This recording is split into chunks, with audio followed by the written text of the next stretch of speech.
Kirby Fighters 2 answers a question that, let's be honest, we were all asking. What if Super Smash Bros. Was absolutely filled with Kirbys? Today though, I'm here to answer a different question pertaining to the recently released game. Is it possible to beat Kirby Fighters 2 without jumping?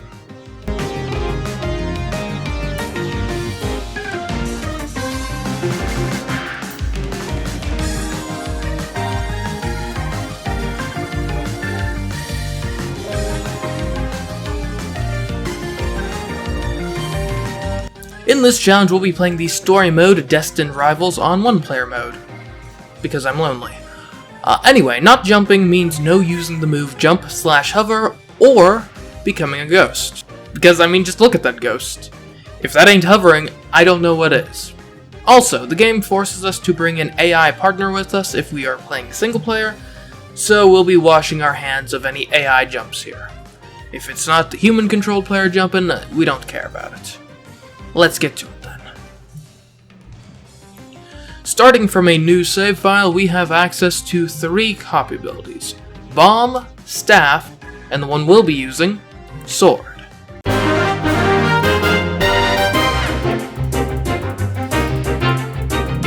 Sword has 2 moves that can be used as jump replacements: the Upward Slash and the Twister Slash. Interestingly enough, this game's physics don't seem to be based off of the Star Allies engine, as the Upward Slash can be activated in the air for infinite flight, which is nice. The rest of Sword's moves are decent enough for combat. They don't generally have great range, aside from this one charged move, but they're relatively quick and can combo pretty nicely. One other thing I'll mention about the moveset is something that actually applies to every moveset, which is the ability to block and dodge, which can be quite useful to mitigate damage and break out of opponents' combos, as well as the ability to eat people, which, I don't know, just kind of fun. And that's Sword. Hopefully a move good enough to get us to the top of the tower. And when that just means 5 floors up, then a boss against Wispy Woods, it most certainly is. So that means it is possible to beat Kirby Fighters 2 without jumping. Wait, what's this? Alright, this whole story mode was supposed to be about fighting King DDD and Meta Knight, and we haven't even seen them yet. That was a fake-out ending. Alright, nothing to do but to delve into the tower once again, and this time, it's 10 floors tall. While we're getting back to where we left off, let me explain how this game mode is actually structured. What happens is you scale the tower floor by floor, defeating usually 1 or 2 Kirbys in platform fighter style. Now, the observant among you may be thinking that this essentially renders this Kirby game to be more or less a series of boss fights, which honestly isn't too far off the mark. Boss fights have historically been some of the easiest parts of Kirby no jump runs, so I'm not expecting a ridiculously difficult challenge, but you never know, the game may surprise us. Between floors, you get to choose between one of 3 randomly determined upgrades to bring your stats up as you fight higher level foes on higher strata of the tower. One tip I'll give for these upgrades is to never choose food.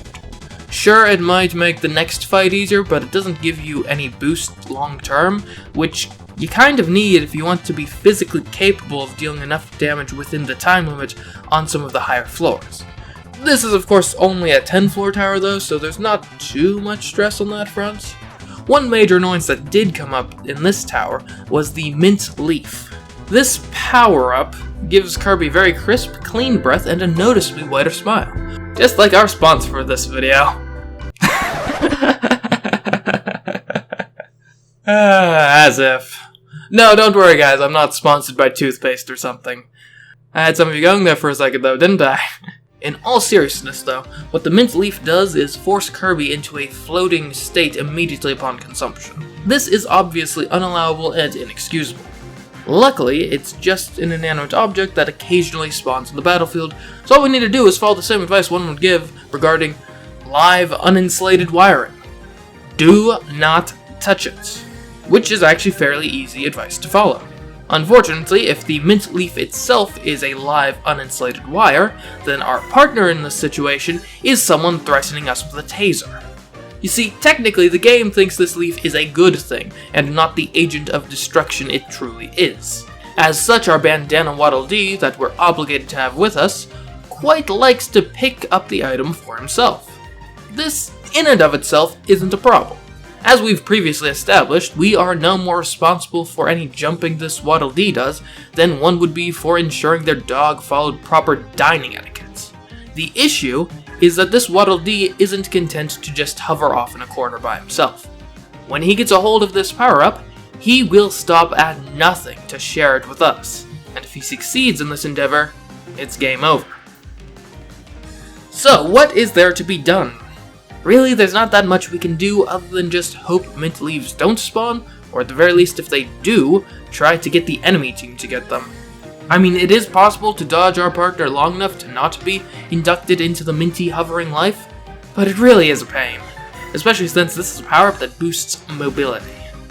So overall, a major annoyance with no real silver bullets, but with enough patience not a challenge ender. Aside from that, the ascent to floor 10 goes by fairly smoothly, so now we get to best King DDD and Meta Knight, except we don't. Turns out they were imposters. Which leaves us no choice but to scale the tower yet again, this time to floor 15.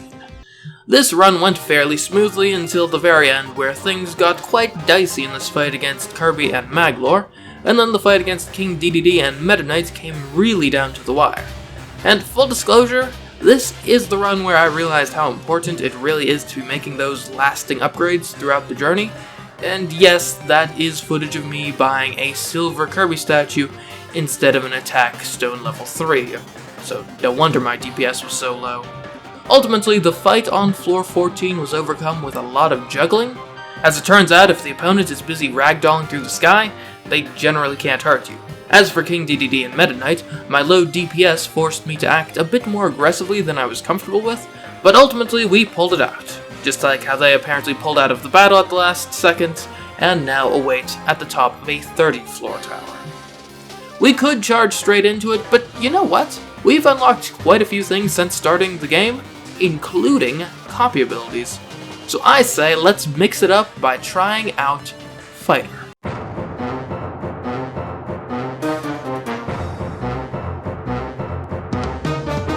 Fighter's major jump replacement is the Rising Break, which gains good height even to the point of flight, but also causes oftentimes undesired horizontal movement. We also get access to a decent long-range move in the form of the Force Blast, though this move does take a while to charge. We also get some fairly robust grappling mechanics, as well as, of course, a myriad of punches and kicks. One real standout kick is the Spin Kick, which has previously been one of the go-to moves for easily dispatching enemies in prior games. Unfortunately, it's not quite so universally useful in Kirby Fighters 2, since, to put it simply, you aren't nearly entirely invulnerable when using it here. I presume the cause is since Kirby Fighters 2 is balanced primarily as a PvP experience, we couldn't be running around with moves that take absolute priority and give you such generous quantity of invincibility frames. As such, what was once an amazing move for combat now finds itself interrupted insultingly frequently. Nevertheless, the cop ability is still Fighter, which is overall still fairly decent, so let's put it to practical use now. The first 10 floors go by pretty easily, culminating in a fight against Duo Edge, where heavy use of the Sky Kicks goes a long way towards ensuring victory. It's not generally a top tier move against other Kirbys, but against bosses it certainly does the business. As we continue pressing through the tower, we find that the Force Blast really is quite useful. Since we've got an AI partner, we can often leave our opponents to fight them as we take pot shots at them from a distance. Another useful skill is just being quick on our feet to react to food and items on the field. Invincibility candy can really swing a match in our favor, and food is just good to keep our health in decent condition. It also keeps it out of our opponent's possession. Speaking of health, the auto heal sticker is also quite nice to have and helps us take advantage of higher health totals more consistently. Soon we're at floor 20, where we must take down Shadow Kirby, which honestly goes pretty well. From there, things keep going well as I continue gaining attack upgrades, making the later enemies fall even faster. Eventually, we reach the summit and fight King DDD and Meta Knight. The fight involves a lot of Sky Kicks, which work quite well, and this time our DPS is high enough that we aren't even close to running out of time when the fight's over. That leaves us with a defeated DDD and Meta Knight, sadly walking through Dreamland. So, we're done then? We've won? Not quite. It seems they're giving it one more try, on a 50 floor tower this time. Alright then, let's beat them one last time. This time let's use the copy ability, Beetle.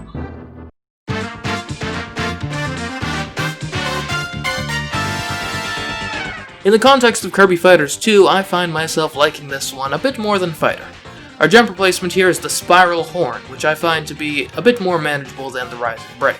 One thing I particularly like about it is how good it is at juggling enemies, which we've previously established is a pretty good tactic in this game. Another move that is, in my opinion, better than the equivalent for Fighter is the Rocket Horn, which is our big horizontal charge for this copy ability. I'm not sure exactly why. Maybe it's a hitbox thing, but I feel like Rocket Horn is less likely to be interrupted than the Spin Kick. It's also pretty sweet to use the Rocket Horn to die. And yeah, that's Beetle. Its differences are subtle compared to Fighter, but they add up to a copy ability that I prefer to use. With 50 floors to clear, let's stop wasting time and get to it.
So I know some of you may be disappointed by the heavy use of montage there, but honestly, 50 floors as Beetle was really not much of a step up from 30 floors as Fighter.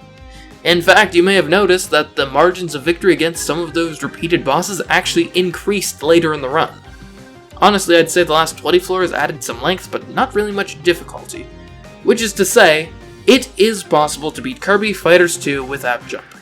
If you like this video, there's more where that came from on this channel in the form of other challenge videos.